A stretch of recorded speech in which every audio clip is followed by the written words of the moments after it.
Emily and Jason had been living together in Brooklyn for 9 years.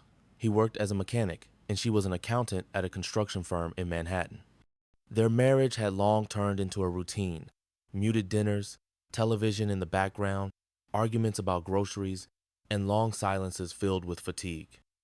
It wasn't a bad relationship, but it hadn't been a fulfilling one for a long time. Whatever love there once was had slowly eroded into cohabitation. One evening, after a particularly draining day, Emily stopped by the corner store to grab a carton of milk. At the checkout, her eyes caught a bright Powerball poster. Jackpot, $347 million. On impulse, and perhaps out of boredom, she bought a ticket, just to feel something. A few days later, while Jason sat on the couch shouting at a baseball game, Emily checked the numbers on her phone. Every single number matched. She had just won $347 million. The realization didn't hit her immediately. She locked herself in the bathroom, sat on the edge of the tub, and cried not out of joy, but from a deep, overwhelming clarity. She wasn't just rich. She was free. Free to leave, to start over, to disappear quietly without another exhausting conversation, without begging to be heard. She didn't tell Jason. She hired a lawyer, kept everything discreet. According to New York law, the lottery ticket was her personal property. It was purchased before the divorce, and the winnings were claimed in her name alone. Within a month, she filed for divorce. No drama, no accusations, just detachment. Jason was confused. He didn't understand what had happened, why she was suddenly done, but Emily no longer owed explanations. She had already explained herself in 1,000 ways over the years. She just hadn't been listening. After the divorce, she moved downtown and then quietly left the city. She took the lump sum payout, just over $210 million, after taxes, and disappeared from his world. Months later, Jason saw her on the cover of a national magazine.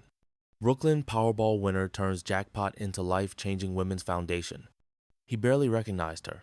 The woman in the photo was radiant, confident, sharp. She looked nothing like the person who used to sit across from him at dinner, picking at a salad in silence. For the first time, he understood what he'd lost. Not the money, her. At first he was bitter. Then came the emptiness. Eventually, he found the strength to write her a letter, not to ask for forgiveness, not to win her back, but to finally say the things he'd never said. Regret, gratitude, awareness. It wasn't much, but it was honest. To his surprise, she responded with a time and place for coffee. They met in a quiet cafe in Chelsea. She was poised, composed, a different version of the woman he used to know.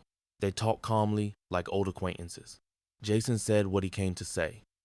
Emily listened. There was no anger in her, no coldness, just distance. The space between them had grown too wide to cross. That meeting marked the true end of their story. Years passed. Jason eventually opened a small vintage car restoration shop in Queens. He worked hard, stayed sober, found a quiet rhythm to life. He never fully stopped thinking about Emily, but he stopped living in regret. Over time, he understood. Sometimes, losing everything is how you find yourself. Emily, on the other hand, had built a new life overseas. She settled in Barcelona, pulled back from public life, and spent her days writing, traveling, and teaching financial literacy workshops for women. She lived simply, but deeply. She had learned to be alone without being lonely. Then, one warm spring morning, as she sipped espresso at a corner cafe in the Example district, she spotted a familiar silhouette across the street. A man was studying a line of parked vintage cars. His hair was a little grayer, but the way he stood, the way he looked at the world hadn't changed. It was Jason. He was in town for a classic car expo. They locked eyes. A moment passed. Then he smiled, and she smiled back. They shared a quiet coffee. The conversation flowed gently. No questions about the past, no talk of what could have been.